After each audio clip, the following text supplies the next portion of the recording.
Hello my friends, this is Amner Hunter from amnerhunter.com, and in today's video I'm gonna be checking out a brand new plugin from the company Analog Obsession. This is the first reverb plugin from this company. It's called Room 041. It's a room reverb, but it has some features of a famous played reverb. In this video I'm gonna go over the features of this tool. Also, I'm gonna give you some important tips when using reverb in a mix. And finally, I'm gonna check out how it sounds in different elements of a mix. As usual, all of the applicable links are going to be down below in the description and first comment. And don't forget to check out the timestamps as well that I'll leave you down below. Thank you for being here and welcome, my friends. Before we dive into the content, I would like to invite you to my website, amnerhunter.com, where I have some cool freebies for you. I have some free PDF guides and ebooks for music producers and guitar players. Also, I have some free tools available, a huge collection of guitar impulses,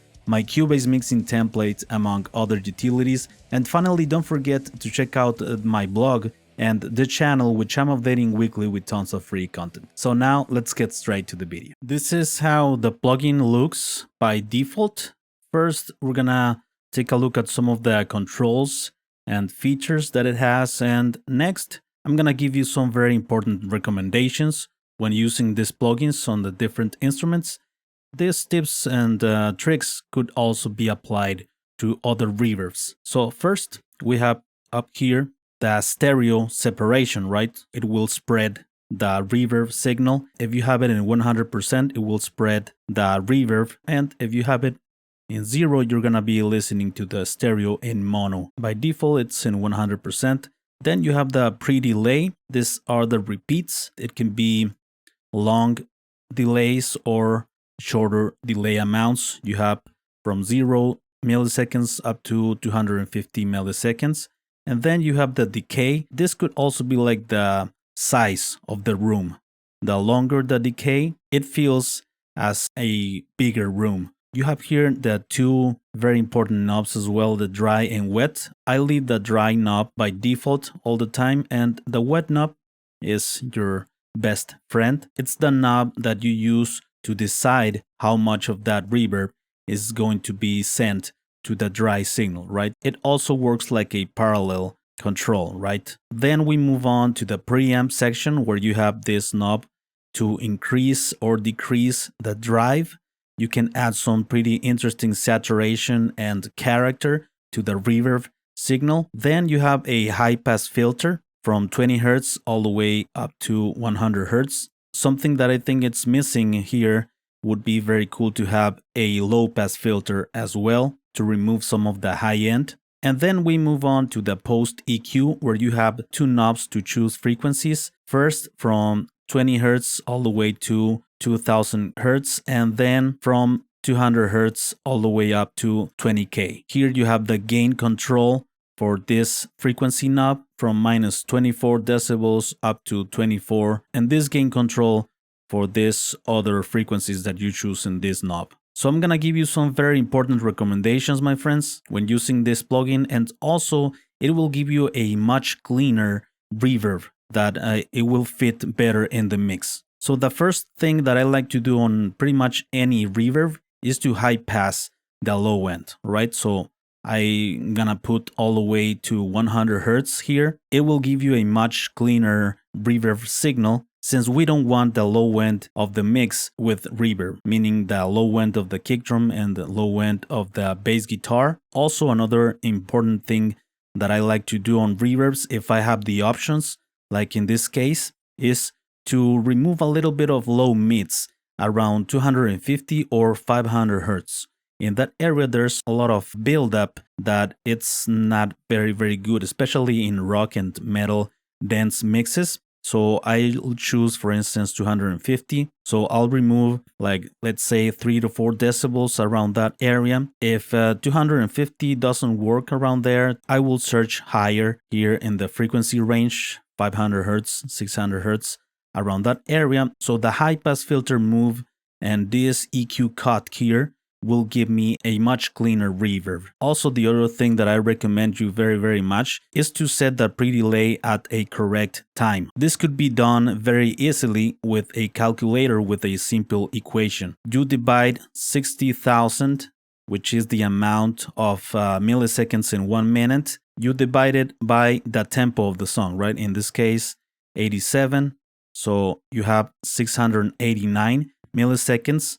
Since this plugin only allows for 200 milliseconds at the most, I could divide this amount so that it could be set in the reverb. So let's say I divide this by 8, so 86 for instance, or you can duplicate this amount times 2, 172. So all of these amounts will work in a mix, right? It depends on the instrument, of course. Sometimes on drums, I wouldn't use a pre-delay, but sometimes, for instance, in a guitar solo or vocals, any amount of pre-delay could work to give more depth. I suggest you to experiment with the time. You could divide this by 2, or you could divide it even more to have a much more shorter delay time. I'm gonna experiment with this. And the last tip, very important in any modern reverb or delay plugin, is the wet signal, right? If you have a lot of reverb, if you lower a little bit the signal, you're gonna have a blend of that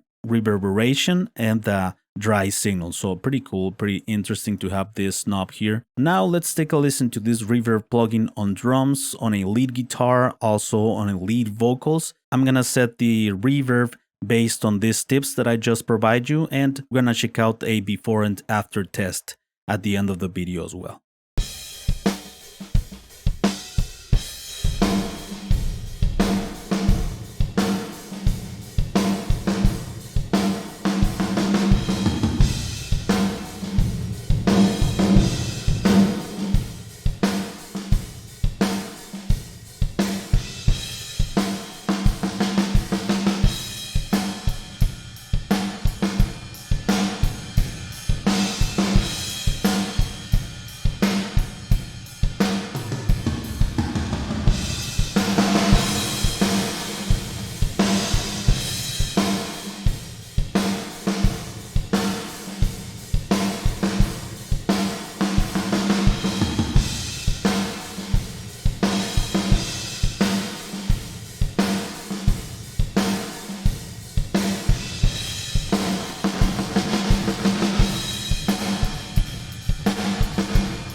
No more excuses. We can change this. This is our time. No more excuses. We can change this. This is our time to break this down. No more excuses. We can change this. This is our time. No more excuses. We can change this. This is our time to break this down. No more excuses. We can change this. This is our time. No more excuses. We can change this. This is our time to break this down. No more excuses. We can change this. This is our time. No more excuses. We can change this.